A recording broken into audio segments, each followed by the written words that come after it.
Prior to this, we had started on unpacking what the aqua model was, and I hope you've already learned this. But anyway, you're going to see this sequentially after we put it down. But I'd like to talk about first, when we talk about addiction, what in the heck are we talking about? And one of the first classes that I give students when I'm working with is a class that I call, or a talk, is Am I an Addict?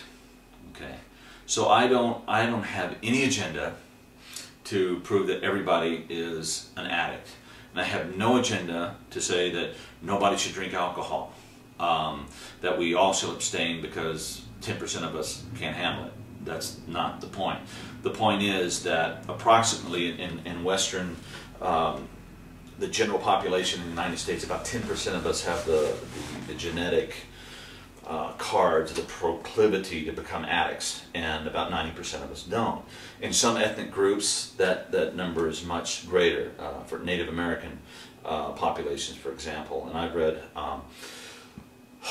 data that says, for example, if you're a Cherokee and you use alcohol, it is virtually 100% sure that you will become an alcoholic. So it is like playing Russian roulette with all the cylinders loaded. You're going to blow your head off. So you just can't do it.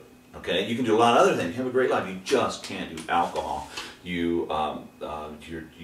people grow up in an alcohol-free environment, and they weren't prepared for it. And it seems that the populations that grew up around the Mediterranean, where alcohol was used for thousands and thousands of years as part of the culture, religiously, daily, etc., there's less incidences of alcoholism, although they're still there.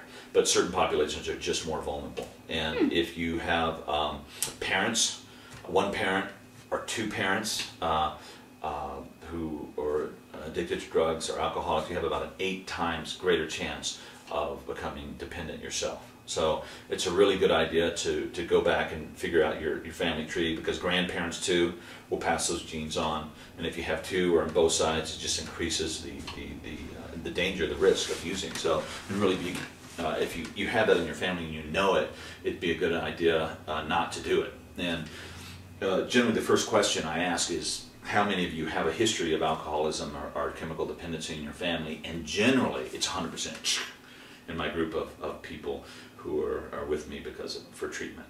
So that's pretty remarkable. So it does seem to be genetic. So that means that it evolved in brain chemistry. We've also found out recently that if you become, and you don't have to have the genetic predisposition, but it makes you much more vulnerable. But if you become addicted to a substance, for example, cocaine, that will actually change your genetic structure.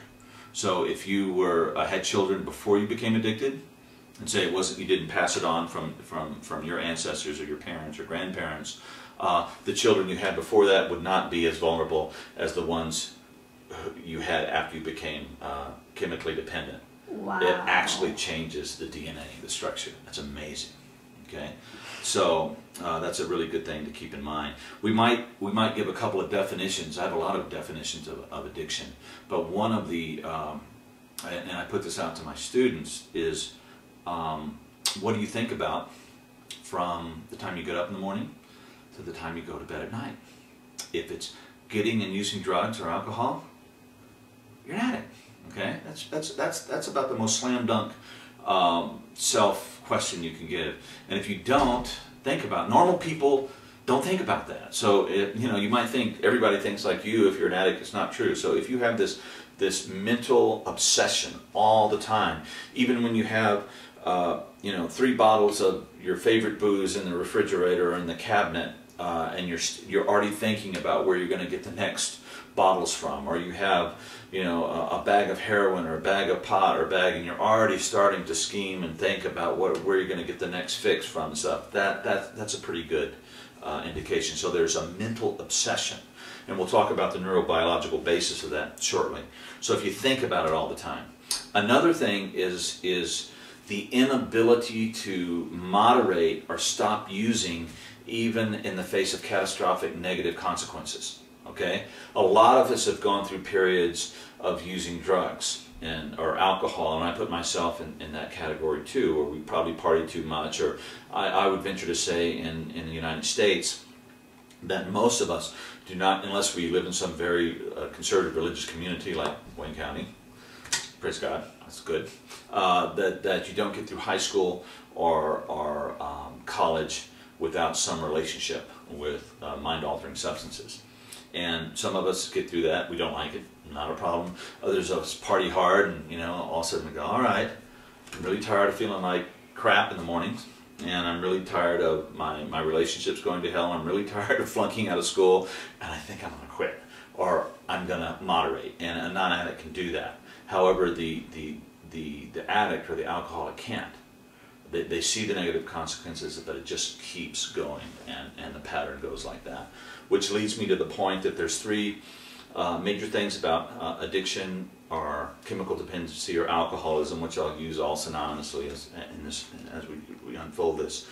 But it is a progressive disease. It gets worse.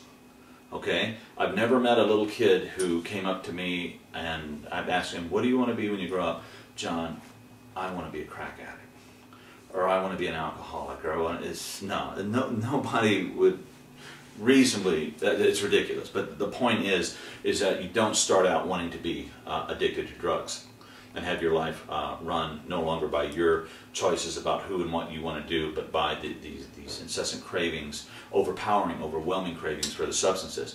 It starts out, you go to a party and you have a drink, or you have a toke, or you have a line, or something like that. And most alcoholics, for example, can tell you the date and time and the context that they had that first drink, and it's often love at first gulp, or swig, or puff, or sometimes not, but generally speaking, in most cases it is, because their brain is immediately flooded with really good neurochemicals that make them feel great, and all their anxiety and stress is gone, and it's like, oh my God, I found the Holy Grail, I found the answer to all my suffering and my issues. It's alcohol, or whatever the drug might be. It's heroin.